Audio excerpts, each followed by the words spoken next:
Hi friends, அனைவருக்கும் வணக்கம்.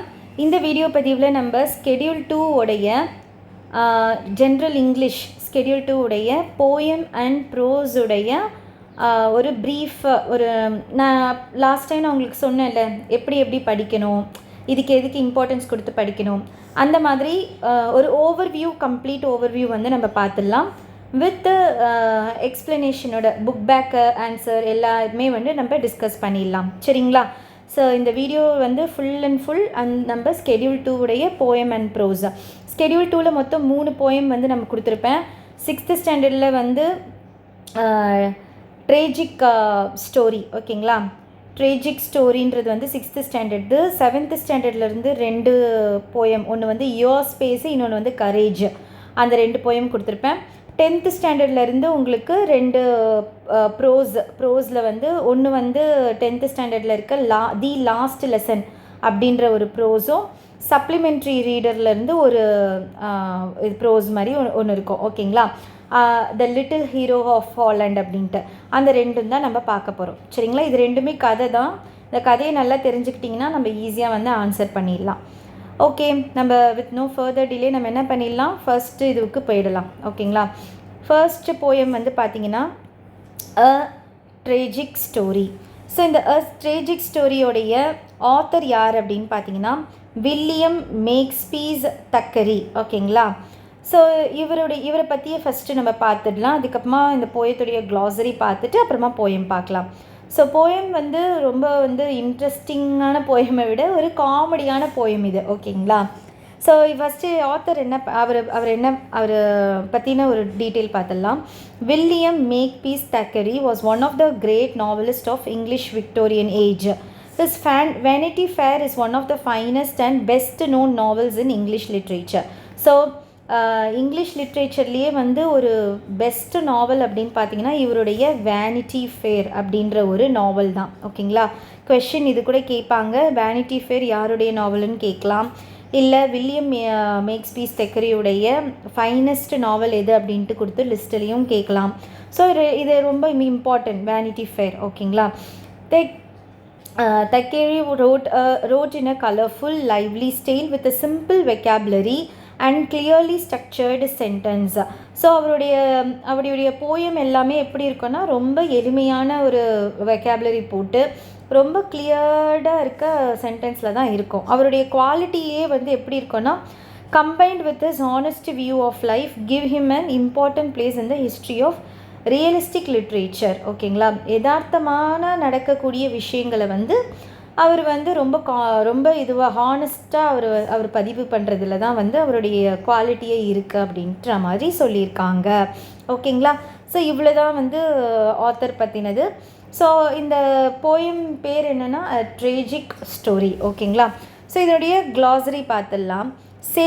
சேஜ்னால் என்னென்னா வைஸ் மேன், அதாவது கரெக்டாக டெசிஷன் ஜட்ஜ்மெண்ட் கரெக்டாக இருக்கும், ஓகேங்களா? அதுதான் வந்து சேஜ் அப்படின்னு சொல்லுவாங்க. ஓர் அப்படின்னா லாங் அகோ, பிக்டெயில் அப்படின்னா plaited lock of a long worn singly at the back, அதாவது லைக் அ போனிடெயில் மாதிரி, லாங் போனிடெயில் மாதிரின்னு, அதுதான் பிக்டெயில், ஓகேவா? மியூஸ்டு அப்படின்னா தாட் ஓவர், க்யூரியஸ்னால் ரொம்ப ஈகராக ஒரு விஷயத்தை கற்றுக்கிறது, மிஸ்ட்ரினா பசில், ஸ்டோட்னா திக் இன் ஸ்ட்ரக்சர், ஓகேங்களா? ஸ்டோட்னா என்னது? திக் இன் ஸ்ட்ரக்சர், ஓகே? ஸோ அவ்வளோதான். ஸோ இதோட வந்து நம்ம க்ளாசரி முடிச்சாச்சு. ஸோ இந்த போயம் பார்க்கலாம். இந்த போயம் பாருங்கள், ஒரு சேஜ் இருக்கார். நான் அந்த போயத்தை வந்து சம்மரி பண்ணிடுறேன், ஓகே? ஒரு சேஜ், ஒரு வைஸ் மேன் இருக்கார். அவர் என்ன பண்ணுறாருன்னா அவருக்கு பின்னாடி இருக்க இந்த பிக்டெயில், இதை தான் என்னன்னு சொல்லுவாங்கன்னா பிக்டெயில் சொல்லுவாங்க. அதை அவர் வந்து முன்னாடி எடுத்துகிட்டு வர்றதுக்கு அவர் என்னென்ன வேலைலாம் பண்ணுறாரோ ஒரு காமெடியாக சொல்லியிருக்கிறது தான் வந்து இந்த போயம், ஓகேங்களா? இது எப்படியாச்சும் முன்னாடி வருமா? பின்னாடி இருக்கிறது எப்படி முன்னாடி வரும்? அதுக்கு என்னென்னலாம் பண்ணுவார் தெரியுமா? ஸோ அதுதான் அங்கே சொல்லியிருப்பாங்க. எப்படியாச்சும் ஆனால் அவருக்கு சாத்தியம் இல்லாத ஒன்று வந்து பண்ணணும் அப்படின்ட்டு ரொம்ப நேரம் முயற்சி பண்ணுவார். முயற்சி பண்ணி அவர் ஃபெயில் தான் ஆவார், ஓகேங்களா? இப்படி சுற்றி பார்ப்பார், அப்படி சுற்றி பார்ப்பார், கீழே குனிஞ்சு பார்ப்பார், மேலே குனிஞ்சு பார்ப்பார், அந்த மாதிரி ஒரு காமெடியான ஒரு ஸ்டோரி போயம் தான் இது. There lived a sage in days of ஒரு லாங் அகோ ஒரு சேஜ் இருந்தார். he had a handsome pigtail அவர்கிட்ட ஒரு pigtail இருந்துச்சு. But wondered much and sorrowed more. அவர் அதை பற்றி ஆச்சரியமும் பட்டார், ஆனால் அதனால் அவருக்கு வருத்தமும் இருந்துச்சு. ஓகேங்களா? ஏன்னா அது அவர் பின்னாடி இது வந்து தொங்கிட்டு இருந்ததுனால. ஓகேங்களா? Because it hung behind him. So என்ன பண்ணுறாரு, he mused upon this curious case and swore he had a pigtail place and have it hanging at his face and not dangling there behind him. முன்னாடி எடுத்துகிட்டு வந்து போடுறாரு, இந்த பிக்டெயில் பிளேஸை வந்து மாற்றணும்னு நினைக்கிறாரு, ஆனால் எதுவுமே பண்ண முடியல, அது அங்கேயே தான் இருந்துச்சு. ஓகேவா?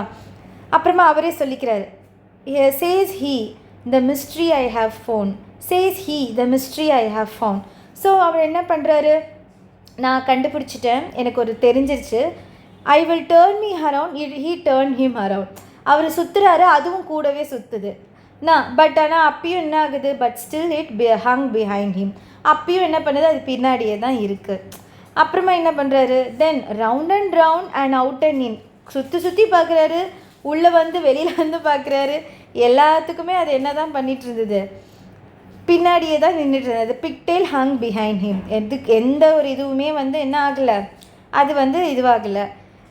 ஸோ இந்த ஒரு விஷயத்தை, சாத்தியமே இல்லாத ஒரு விஷயத்தை வந்து அவர் என்ன பண்ணுறாரு, நம்ம பண்ணி பார்க்கலாம் அப்படின்ட்டு பண்ணுறாரு. ஆனால் அவருக்கு தெரிஞ்சிருச்சு அது வந்து வராது. அவர் என்ன ஆயிடுச்சு, அவருக்கு ஒரு எஃபெக்ட், அவரோட எஃபெக்ட் எல்லாமே வந்து ஃபெயிலியர் ஆகி, ஓகேவா, அந்த இது வந்து அப்படியே வந்து என்ன ஆகுது, சாத்தியமில்லாத ஒரு விஷயம் வந்து நடக்குது அப்படின்ட்டு அவரோட எனர்ஜி தான் வேஸ்ட் ஆகும். கரெக்டுங்களா? ஸோ இந்த மாதிரி அது வந்து என்ன பண்ணி பார்த்தாலுமே என்ன ஆச்சு, த பிக்டெயில் ஹேங்ஸ் பிஹைண்ட் ஹிம். ஓகேங்களா? ஒரு காமெடியான ஒரு போயம் தான். ஸோ இந்த போயத்துடைய ஆன்சர் புக் பேக் எல்லாம் பார்த்துடலாம். ஓகேங்களா? பாருங்கள். But wonder how much and sorrowed more because he hung behind him. What was he wondering about? ஓகேங்களா? But wonder much and sorrowed more. So எதை பார்த்து அவர் வந்து ரொம்ப ஒண்டரிங் பண்ணாலும் அவரோட பிக்டெயில் பார்த்து தான். கரெக்டுங்களா? அவர் அதை பார்த்து அவருக்கு வந்து ஆச்சரியமாகவும் இருக்குது, அதை நினச்சி வருத்தமாகவும் படுறாரு. ஓகேங்களா? What does the word it reflect here? It வந்து எதை ரெஃபர் பண்ணுது, பிக்டெயில தான் ரெஃபர் பண்ணுது. ஓகேங்களா? நெக்ஸ்ட்டு பாருங்க. And tho his effects never slack and tho he twist and twirl and tack alas still faithful to his back the pigtail hangs behind him. இதில் என்ன rhyming words இருக்குதுன்னு கேட்குறாங்க. ரைமிங் வேர்ட்ஸ் பார்த்தீங்கன்னா slack, tack, back, அதுதான் rhyming word. கரெக்டாக? Slack, tack, back, இதான் rhyming words. இதோட rhyming scheme என்ன அப்படின்னா, ஸ்லாக்கு, டேக்கு, பேக் எல்லாமே வந்து ஒரே இதுவில் இருக்குது. அப்போ ஏ பிஹைண்ட் ஹிம் மட்டும் பி வரும். ஓகேங்களா? அப்போ இதோட ரைமிங் ஸ்கீம் வந்து ஏபி, ரைமிங் வேர்டு வந்து ஸ்லாக்கு, டேக்கு, பேக். ஓகேங்களா? Next, did he quit his trying, how can you say? அவர் வந்து அவர் ட்ரை பண்ணுறத அதாவது நிறுத்தினாரா அப்படின்னு கேட்குறாங்க. இல்லை, அவர் ட்ரை பண்ணுறது அப்பயும் நிறுத்தவே இல்லை. He did not quit his trying. என்ன பண்ணிச்சு, அவர் என்னென்னமோ பண்ணுறாரு, ட்வில்ஸ் அதெல்லாம் பண்ணி பார்த்துட்டே தான் இருக்கார். அதனால் ட்விஸ்ட் பண்ணார், ட்ரில் பண்ணார், டக் பண்ணார். அதனால் அவர் வந்து குவிட் பண்ணலை, அவரோட ட்ரை வந்து அவர் குவிட் பண்ணலை. ஓகேவா? நெக்ஸ்ட்டு பாருங்கள். He mused upon this curious case அப்படின்னு போட்டிருக்காங்க. He mused upon this curious case அப்படின்றது வந்து என்ன ஃபிகர் ஆஃப் ஸ்பீச் அப்படின்னு பார்த்தீங்கன்னா பர்சானிஃபிகேஷன். நம்ம பர்சானிஃபிகேஷன்னா என்ன நம்ம சொல்லியிருந்தோம். ஸோ இங்கே பர்சானிஃபிகேஷன் வருமா இல்லை ஹைப்பர்போல் வருமா அப்படின்ட்டு தான் நான் யோசிச்சுட்டு இருந்தேன். ஸோ பர்சானிஃபிகேஷன் அப்படின்னா நமக்கு எல்லாமே தெரியும், ஒரு நான் ஃபிகரட்டிக் லாங்குவேஜ், அதாவது ஹியூமன் பீயிங் நான் லிவிங் திங்ஸோடு கம்பேர் பண்ணாங்க. ஆனால் இங்கே ஹைப்பர்போல் அப்படின்னா ஒரு விஷயத்தை வந்து ரொம்ப சாத்தியமே இல்லாத விஷயத்தை வந்து என்ன பண்ணுவாங்க, எக்ஸாஸ்ட்ரேட் பண்ணி சொல்கிறது. ஸோ எனக்கு வந்து இந்த he mused upon this curious case அப்படின்றது வந்து அவர் ஒரு சாத்தியமே இல்லாத ஒரு விஷயத்தை வந்து அவர் வந்து எக்ஸாஸ்ட்ரேட் பண்ணி சொல்கிறது தான் எனக்கு தோணுது. எனக்கு இதுக்கு மட்டும் எனக்கு வந்து பர்சானிஃபிகேஷனா இல்லை ஹைப்பர்போலா அப்படின்ட்டு நீங்கள் இதுக்கு வந்து நீங்கள் கமெண்ட் பண்ணுங்கள், ஓகேங்களா. He mused upon this curious case. ஐ இப்போது ஹைப்பர்போல் அப்படின்னா எதை வச்சு, சாரி பர்சானிஃபிகேஷனை எதை வச்சு அவங்க பர்சானிஃபிகேஷன் சொல்கிறாங்க, எனக்கு அது வந்து எனக்கு தெரியல. அது எனக்கு கரெக்டாக வந்து ஜஸ்டிஃபை பண்ண முடியல. இந்த பர்சானிஃபிகேஷன் ஹைப்பர்போல் தான் வர்றதுக்கு கரெக்டாக இருக்குது, ஓகேங்களா. ஓகே, அதே மாதிரி அயனி அப்படின்னா வந்து ஒரு ஃபிகர் ஆஃப் ஸ்பீச் அப்படின்ட்டு கொடுத்துருக்காங்க. ஸோ அயனி அப்படின்னா it is a figure of speech in which words are used in such a way that they are indicted meaning in different form of the actual meaning. ஒரு actual meaning இருக்கும், ஆனால் அதை வச்சு inducted மீனிங்காக சொல்கிறது தான். It may also be in a situation that ends up in quite a different way what is generally anticipated.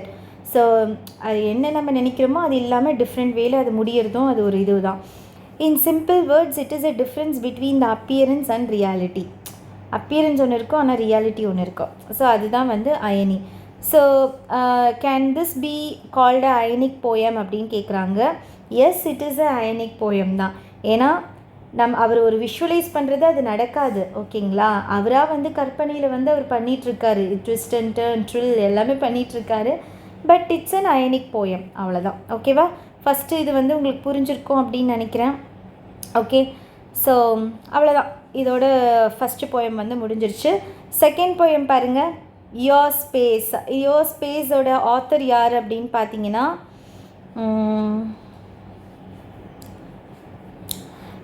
David bats, ஓகேங்களா. David bats அவர்கள் தான் வந்து இந்த போயமோட ஆத்தர், போயட், ஓகேங்களா. ஆத்தர் நேம் என்ன, டேவிட் பேட்ஸ். இவரை பற்றி வந்து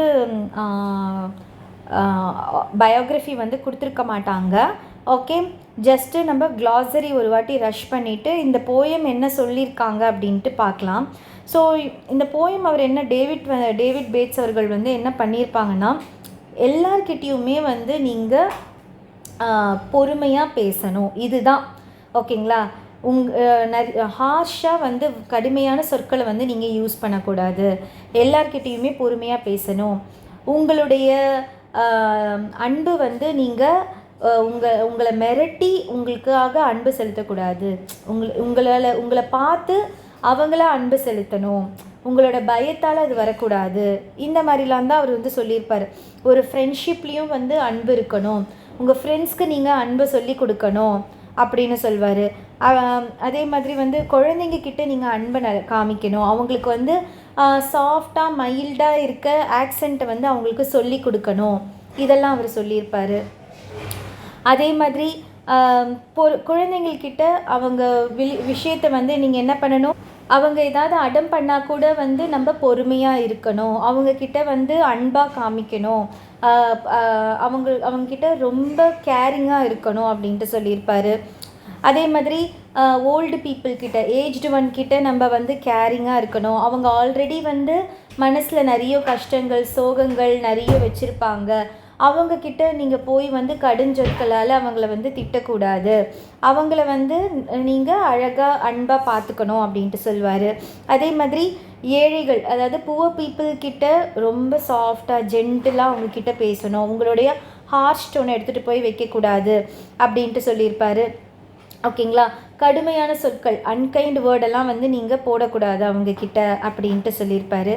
அதே மாதிரி உங்களோட இது எல்லாத்தையுமே வந்து என்ன பண்ணணும், கைண்ட்னஸாக தான் இருக்கணும், ஒரு அன்கைண்ட்னஸாக வந்து அந்த இடத்த வந்து நீங்கள் மாற்றக்கூடாது. இது எல்லாமே வந்து ஃபுல் அண்ட் ஃபுல் வந்து இந்த போயம் பார்க்கும்போதே ரொம்ப மனக்கட்டி அவர் என்ன சொல்லியிருப்பார்னா, நீங்கள் பொறுமையாக பேசுங்க, ஸ்பீக் ஜென்ட்லி, உங்களுடைய இடம் பொருள் ஏவல் அறிஞ்சு அந்த இடத்துல எப்படி பேசணுமோ அந்த மாதிரி தான் பேசணும், ஒருத்தவங்கிட்ட இப்படி தான் பேசணும்னா இப்படி தான் பேசணும், ஓகேவா, அந்த மாதிரிலாம் வந்து சொல்லியிருப்பார். மொத்தமாகவே அதுதாங்க, ஓகேவா. இந்த போயமை க்ளாசரி பார்த்துடலாம். ஹார்ஷ்னா ரஃப்பு, டோத்துனா டஸ்ஸு, விஸ்பர்னா லோ வாய்ஸ், ஆக்சென்ட்னா எம்ஃபசைஸ், ஏன்ஷியஸ்னா feeling worried or showing worry, grieve அப்படின்னா சாரோஃபுல் ரொம்ப வருத்தத்தில் இருக்கிறது, டிபார்ட்னா கோ ஆர் லீவ், என்டியூர்னா சஃபர் பேஷண்ட்லி, டாயில்டுனா ஒர்க்ட் ஹார்ட், வெயின்னா ப்ரொடியூசிங் நோ ரிசல்ட், ஸ்டப்பர்னா one refusing to change one's opinion, ஸ்ட்ரிஃப்னா டிஸ்அக்ரிமெண்ட், எட்டர்னிட்டினா வித்தவுட் எண்டு. ஓகேங்களா, இதெல்லாம் சினோனிம்ஸில் கேட்குறதுக்கு சான்சஸ் இருக்குது. ஸோ படிச்சுக்கோங்க கரெக்டாக. ஓகே, ஸோ இந்த போயத்தை பற்றி நம்ம பார்த்துடலாம். இதில் ஏதாவது ரைமிங் வேர்ட்ஸ் அந்த மாதிரி ஏதாவது கேட்குறாங்களா? அதை பாருங்கள். Speak gently to the child, it love to be sure to gain, teach it in accent soft and mild, it may not long remain. இதனுடைய ரைமிங் ஸ்கீம் பாருங்கள். சைல்டு ஏ, கெயின் வந்து வேறு ஸ்கீம் போகுது, அதனால் பி, மைல்டு சைல்டு, அதனால் இங்கே A, remain gain, so B. அப்போ AB AB. ஓகேங்களா, இதான் அது. அதே மாதிரி rhyming words poor, endure, no, so, care, bear, இதெல்லாம் ரைமிங் வேர்ட்ஸு. ஓகேவா, நெக்ஸ்ட்டு வேறு என்ன? அவ்வளோதான். ஓகேங்களா, so rhyming scheme and rhyming words தான் இதில் பார்த்தோம். Okay, so next third poem போயிடலாம். தேர்ட் போயம் வந்து கரேஜ். கரேஜ்னால் என்ன? தைரியமாக இருக்கணும். எதுக்கெல்லாம் தைரியமாக, எதை தைரியம்னு சொல்கிறாரு, எதுக்கெல்லாம் நம்ம தைரியமாக இருக்கணும் அப்படின்ட்டு சொல்கிறாரு தான் இந்த போயம். ஸோ இந்த போயத்தை எழுதினவர் யார் அப்படின்னு பார்த்தீங்கன்னா, ஆல்ரெடி நம்ம டீம் ஒர்க் எழுதினவரே தான், எட்கர் ஆல்பர்ட் கெஸ்ட். அவர் தான் வந்து இந்த போயத்தோட ஆத்தர். ஸோ அவர் வந்து ஆல்ரெடி அவருடைய பயோகிராஃபி வந்து நம்ம பார்த்தோம். ஸோ இங்கே பாருங்கள், இன்னொரு என்ன ஜஸ்ட்டு சொல்லியிருக்காங்கன்னா, he was a prolific England born American poet. அதே மாதிரி அவருடைய ஃபஸ்ட் ஆஃப் வந்து 20th century. அவரை வந்து என்னென்னு சொல்லுவாங்கன்னா பீப்புள்ஸ் போயட் அப்படின்னு சொல்லுவாங்க. அவருடைய போயம்ஸ் எல்லாமே எப்படி இருக்குன்னா இன்ஸ்பயர்டாக இருக்கும், அதே மாதிரி ஆப்டமிஸ்டிக் வியூவாக இருக்கும். ஸோ டீம் ஒர்க்கும் ஒரு இன்ஸ்பிரேஷ்னல் போயம். கரேஜ் அப்படின்றதும் ஒரு இன்ஸ்பிரேஷன் போயம் தான். இதெல்லாம் கரேஜ் சொல்கிறாரு, எப்படி வந்து எது கரேஜ்? இது இப்போ நீ வந்து ஒரு சின்ன விஷயத்தை வந்து நீ எடுத்து உனக்குள்ளே ஒரு டக்குன்னு ஒரு ஸ்பார்க்கில் ஒரு தைரியம் வருது அப்படின்னா அதெல்லாம் வந்து கரேஜ் கிடையாது. ஓகேவா, கரேஜ் அப்படின்றது வந்து உன்னோட மனசில் ஆழமாக இருக்கணும். ஒவ்வொரு விஷயமும் வந்து நீ ஆல்ரெடி அதை பிளான் பண்ணியிருக்கணும். அதெல்லாம் தான் வந்து கரேஜ் அப்படின்ட்டு இந்த கரேஜை பற்றி சொல்லியிருப்பாங்க. சரிங்களா, ஸோ க்ளாசரி பார்த்துடலாம். இன்ஸ்டன்டேனியஸ் அப்படின்னா happening or done immediately, flickered அப்படின்னா ஷோன் அன்ஸ்டெடிலி, ஸ்ட்ரைவ் வந்து மேக் கிரேட் எஃபெக்ட், இன்கிரைண்ட் வந்து firmly establish and hard to change. ஓகேங்களா, ஸோ இதில் வந்து சில கொஷின்ஸ்லாம் இருக்குது, அதை பார்த்துடலாம். ஓகே, ஸோ இங்கே பார்க்கலாம். It isn't an instantaneous thing born of despair with a sudden spring. So it அப்படின்றது வந்து இங்கே எதை ரெஃபர் பண்ணுதுன்னா கரேஜ். ஒரு டக்குன்னு ஒரு ஸ்பான்டேனியஸாக வரக்கூடியது வந்து கரேஜ் கிடையாது. ஓகேங்களா, இதை என்ன சொல்கிறாங்க? Born of despair with a sudden spring. ஓகேங்களா, what does mean born of despair அப்படின்னா ஒரு அந்த ஒரு மொமெண்ட்டில் வர்றது வந்து கரேஜ் கிடையாது. அது டக்குன்னு வரக்கூடிய அந்த டெஸ்பேர், அந்த மொமெண்ட் வந்து கரேஜ் கிடையாது. கரேஜ் அப்படின்னா என்ன சொல்கிறாரு? என்ன சொல்கிறாருன்னா it's a quality in deep as a soul of man. ஒருத்தருடைய ஆன்மா உள்ளே இருக்கிறது தான் வந்து கரேஜ் அப்படின்ட்டு சொல்கிறாரு. ஓகேங்களா, it is a slow unwavering ingrained trait with the patience to work and strengthens to wait.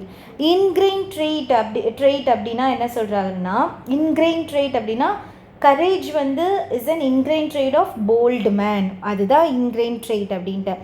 Why does a courageous man need patience? அவங்க பொறுமையாக இருக்கும்போது மட்டும்தான் அவங்களுக்கு என்ன கிடைக்கும்? விக்ட்ரி கிடைக்கும். விக்ட்ரி வந்து டக்குன்னு ஈஸியாக கிடச்சிடாது. அவங்களுடைய பொறுமைக்கும் ஹார்ட் ஒர்க்கும் தான் வந்து அந்த விக்ட்ரி கிடைக்கும் அப்படின்ட்டு சொல்கிறாரு. ஓகேங்களா, அதே மாதிரி பாருங்கள். Part of his hours is days and his tears, back to his smiles and behind his tears. What does tears mean? இங்கே டியர்ஸ் அப்படின்றது வந்து அவருடைய அவங்க கடந்து வந்த ஸ்ட்ரகிள்ஸ். ஓகேவா, அவங்க கடந்து வந்த ஸ்ட்ரகிள்ஸ் தான் வந்து ஸ்ட்ரகிள்ஸ் இதெல்லாம் தான் வந்து இங்கே அவர் வந்து டியர்ஸ் அப்படின்ட்டு மென்ஷன் பண்ணுறாங்க. ஓகே, இங்கே ஒரு ரைமிங் ஸ்கீம் பற்றி கொடுத்துருக்காங்க. ரைமிங் ஸ்கீம்னா இட்ஸ் அ பேட்டர்ன் ஆஃப், நம்ம தான் படிச்சிட்டோம்ல ரைமிங் ஸ்கீம்னா என்ன அப்படின்ட்டு, அவ்வளோதான். Pick out the alliterated words. இங்கே அலிட்ரேட்டட் வேர்ட்ஸ் அப்படின்றது வந்து இந்த போயமில் பார்த்தீங்கன்னா கான்சனன்ட் சவுண்ட்ஸ் தானே அலிட்ரேட்டட் வேர்டு. அதில் பார்த்தீங்கன்னா sudden spring, daring, sudden spring அதுதான் வந்து அலிட்ரேட்டட் வேர்ட். அதுக்கப்புறமா டேரிங் ட்ரீட், ஓகேங்களா. அதுக்கப்புறமா சர்வ் சம் பிளான், அதெல்லாம் அலிட்ரேட்டட் வேர்ட். நிறைய ரைமிங் வேர்ட்ஸ் இருக்குது. Dash, flash, thing, spring, hope, rope. இந்த போயம்லேயே ரைமிங் வேர்ட்ஸு நிறைய, ஓகேங்களா. அதே மாதிரி ரைமிங் ஸ்கீமும் வந்து நிறைய இருக்குது இதில், ஓகேங்களா. எல்லாமே வந்து ஏபியில் இருக்க மாதிரி தான் வரும், ஓகேங்களா, ரைமிங் ஸ்கீமும். ஸோ அவ்வளோதான். ஸோ இந்த போயம் முடிஞ்சிருச்சு, 3 போயம் முடிஞ்சிருச்சு. நெக்ஸ்ட்டு நம்மக்கிட்ட வந்து நம்ம படிக்க போகிறது வந்து தி லாஸ்ட் லெசன். அவருடைய ஆத்தர் நேம் என்னன்னு பார்த்தீங்கன்னா அல்ஃபோன்சி தௌதத். அவரை பற்றின இன்ஃபர்மேஷன் கொடுத்துருப்பாங்க, பார்த்துட்டு வந்துடலாம். அல்ஃபோன்சி தௌதத் வந்து எந்த வருஷம்னா 1840 1897 வரைக்கும். He is a French novelist, a short story writer. The last lesson is set in the end of days of the Franco Persian war. ஃப்ரெஞ்சுக்கும் பெர்ஷியனுக்கும் நடந்த ஒரு போரில் நடந்த ஒரு விஷயத்தை பற்றி தான் அவங்க சொல்லியிருப்பாங்க. In which France was defeated by Persia led by a Bismarck. Persia then consisted of what now they are the nation of Germany, Poland and parts of Austria. In this story, French district of Alsace and Lorraine have passed into Persian hands. So இந்த ஸ்டோரியில் வந்து நடந்த ஒரு வாரில் நடந்த ஒரு இது தான். அந்த பர்ஷியா வந்து வின் பண்ணிடுவாங்க. வின் பண்ணிவிட்டு எங்கெல்லாம் வந்து இந்த ஆதிக்கம் இருக்குன்னா Germany, Poland and parts of Austria, ஓகேவா. இந்த fenced district Alsace and Lorraine வந்து கைப்பற்றிடுவாங்க. யாருன்னு பார்த்தீங்கன்னா பர்ஷியன்ஸ், ஓகேங்களா. ஸோ இந்த ஸ்டோரியில் என்ன அப்படின்னா அவங்க கேரக்டர் நேம்லாம் நம்ம தெரிஞ்சுக்கணும், ஓகே. கேரக்டர் நேம் ஃபஸ்ட்டு யார் அப்படின்னு பார்த்தீங்கன்னா ஃப்ரான்ஸ் அப்படின்றது வந்து ஒரு பையன், ஸ்கூலில் படிக்கிற ஒரு பையன். அவங்களுடைய ஃப்ரெஞ்ச் டீச்சர் பேர் தான் வந்து எம் ஹெமெல், ஓகேவா. எம் ஹெமெல் வந்து அவன் வந்து ஸ்கூலுக்கு வந்துகிட்டே இருப்பான். ஸ்கூலில் வந்து ரொம்ப ஃபாஸ்ட்டாக வந்து ஸ்கூலுக்கு போயிட்டுருப்பான். அப்படி ஸ்கூலுக்கு போயிட்டுருக்க டைமில் வந்து ஒரு போர்ட் பார்ப்பான். அந்த போர்ட் பார்த்தீங்கன்னா எனி டைம் வந்து அந்த நோட்டீஸ் போர்டு மாதிரி, ஓகேங்களா. அங்கே ஏதாவது அந்த நோட்டீஸ் போர்டில் வந்து ஏதாவது ஒரு பேட் நியூஸ் தான் வந்து அந்த நோட்டீஸ் போர்டில் பார்ப்பாங்க. அந்த புல்லட்டின் போர்டு அப்படின்னு சொல்லுவாங்க, ஓகேவா. அந்த புல்லட்டின் போர்டில் ஒரு கெட்ட செய்தி அப்படி தான் இருக்கும். அன்றைக்கி நிறைய பேர் அதை பார்த்துக்கிட்டே இருக்காங்க. இவனுக்கு ஒன்றும் புரியல, என்னடா இது அப்படின்ட்டு. இவனுக்கு வர ஸ்கூலுக்கு வந்து டைம் ஆகிட்டுருக்கு, அங்கே கிட்டக்கு போய் பார்க்கணுன்ட்டு அவனுக்கு தோணலை. ஸோ அவனால் ஸ்கூலுக்கு போயிடுறான். ஸ்கூலில் போயிட்டால் ரொம்ப அன்யூஷுவலாக இருக்குது. ஸ்கூல் அமைதியாக இருக்குது. அங்கங்கே ஸ்கூல்னாலே ரொம்ப அங்கங்கே பசங்கள்லாம் தெரிஞ்சுக்கிட்டு அப்படி இருப்பாங்க. ஆனால் ரொம்ப அமைதியாக இருக்குது. சரி, அவனுக்கு என்னடா இது ஒரு சண்டே மாதிரி இருக்கே அப்படின்னு நினைக்கிறான். அதுக்கப்புறம் அப்படியே உள்ளே போகிறான். கிளாஸ் ரூமில் போயிட்டால் அவங்க ஃப்ரெஞ்ச் டீச்சர் வந்து ஹெமெல் இருக்கார். லேட்டாக வந்ததுக்கு திட்டுவாருன்னு நினைக்கிறேன். அவர் திட்டவே இல்லை, போய் உட்காருன்னு சொல்கிறாரு. அதே மாதிரி அவரோட ட்ரெஸ் வந்து ரொம்ப ஃபார்மலாக, ரொம்ப எப்பயும் போல் இல்லாமல் ஒரு ஃபார்மல் ட்ரெஸ் போட்டிருக்காரு. அவரோட கிளாஸ் ரூமில் வந்து பார்த்திங்கன்னா லாஸ்ட் பெஞ்சில் வில்லேஜ் ஓல்டு பீப்புளெலாம் வந்து உட்காந்துருக்காங்க.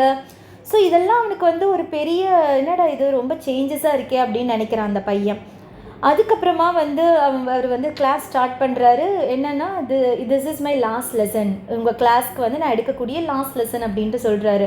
இவனுக்கு ஒன்றுமே புரியல, என்னடா இது அப்படின்னா. அப்போ தான் வந்து அவர் சொல்கிறாரு, இந்த மாதிரி வந்து வார் நடந்துச்சு, பெர்ஷியன் வாரில் பெர்ஷியன் ஜெயிச்சிட்டாங்க, நம்மளுடைய டிஸ்ட்ரிக்டை வந்து கைப்பற்றிட்டாங்க. எல்லா ஸ்கூல்ஸ்லேயுமே வந்து ஃப்ரெஞ்சுன்ற ஒரு லாங்குவேஜ் இனிமேல் வந்து நீங்கள் படிக்க முடியாது, இனிமேல் நீங்கள் ஜெர்மன் தான் படிக்கணும் அப்படின்ற மாதிரி சொல்லிடுறாரு. ஸோ ஃப்ரெஞ்சில் இதை நான் நடத்தக்கூடிய இதான் கடைசி பாடம் அப்படின்ற மாதிரி சொல்கிறாரு. இவனுக்கா என்னடா இது, அவன் ஒரு விளையாட்டு பையன். அவன் வந்து அவன் இதை சொன்ன உடனே இப்போ தான் வந்து அந்த ஃப்ரெஞ்ச் மேலே இருக்க ஆர்வம் அதிகமாகுது. அவர் ஹெமெல் மேலே வச்சுருக்க மரியாதை அவனுக்கு கூடுது. இன்றைக்கி தான் அவரோட லாஸ்ட் டேன்றதுனால அவர் வந்து அவரை வந்து வாழ்த்துறதுக்காக தான் வந்து வில்லேஜ் பீப்புளெலாம் பின்னாடி உட்கார்ந்துருக்காங்க.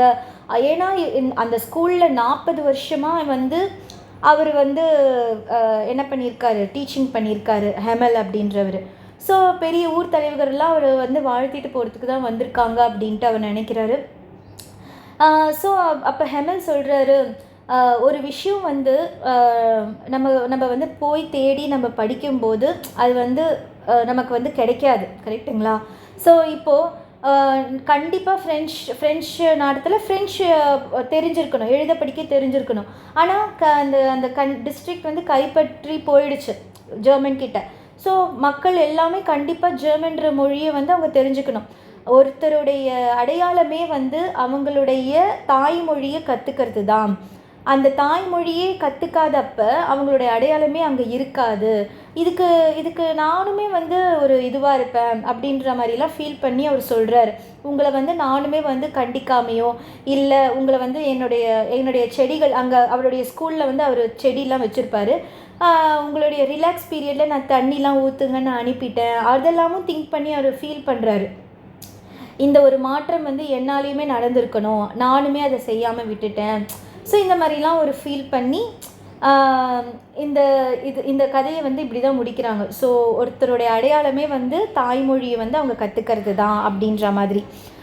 ஸோ இதுதான் ஓகேங்களா இந்த ஸ்டோரி. இது நீங்கள் பார்க்கும்போது படித்து நீங்கள் பார்க்கும்போது உங்களுக்கு புரியும், ஓகேங்களா? இது வந்து இந்த ஸ்டோரியுடைய ஷார்ட் நோட்டு. நெக்ஸ்ட்டு ஸ்டோரி பார்த்தீங்கன்னா த ஹீரோ ஆஃப் ஹாலாண்ட் வந்து இது ஒரு உண்மையான ஒரு ஸ்டோரி. ஹாலாண்டில் வந்து எப்படி இருக்கும் அப்படின்னா ரிவர் அது ஒரு கெனல் இருக்கும், அதுக்கப்புறமா இந்த சைடு வந்து சீ இருக்கும். நடுவில் வந்து ஒரு டைக்ஸ்லாம் போட்டு வச்சுருப்பாங்க. டைக்ஸ்னால் ஒரு டோர் மாதிரி. அந்த டைக்ஸை திறந்து மூடுறதுக்கு ஆட்கள்லாம் இருப்பாங்க, ஓகேவா? ஏன்னா அங்கே அந்த டைக்ஸ் திறந்து மூடும்போது தான் வந்து ஷிப்பு வந்து பாஸ் பண்ணிவிட்டு கெனலுக்கும் சீக்கும் வந்து ஷிப்பு பாஸ் பண்ணுறதுக்கு அதுக்கெலாம் அந்த டைக்கு அந்த இதெல்லாம் திறந்து விடுறதுக்கு ஆட்கள் இருப்பாங்க.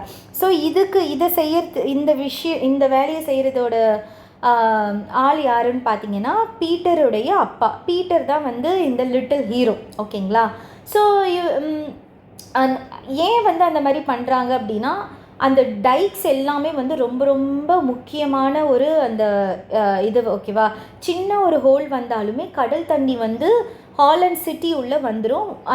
ஹாலாண்டே வந்து அழிஞ்சு அதாவது முழுகிடக்கூடிய ஒரு நிலைமை வந்துடும், சரிங்களா?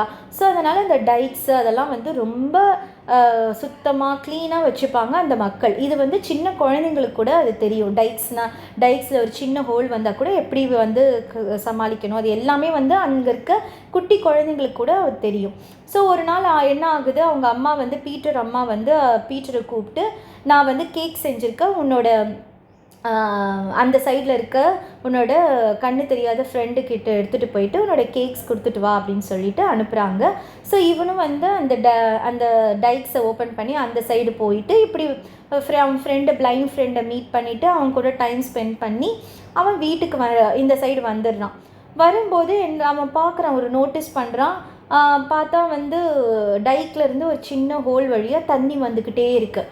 ஸோ இவன் என்ன பண்ணுறது அப்படின்னு தெரியாமல் அவனுடைய லிட்டில் ஃபிங்கர் வச்சு அந்த ஹோல்ஸை வந்து மறைச்சு all through out the night வந்து அவன் வந்து ரொம்ப சிரமப்படுறான்.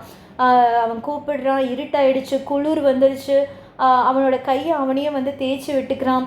ஆனால் இது மட்டும் அவன் பண்ணலை அப்படின்னா அன்றைக்கி கடல் தண்ணி உள்ளே விழுந்து மக்கள் எல்லாருமே வந்து பெரிய சிரமத்துக்கு உள்ளாகியிருப்பாங்க.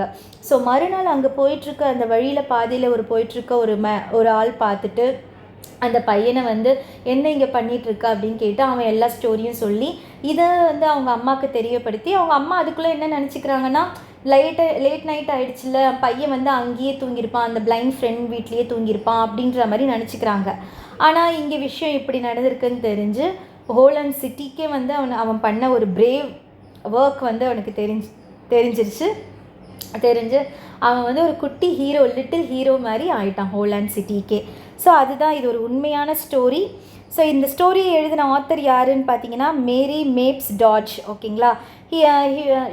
she was an American children's author and editor, best known for her novel Hans Brinker.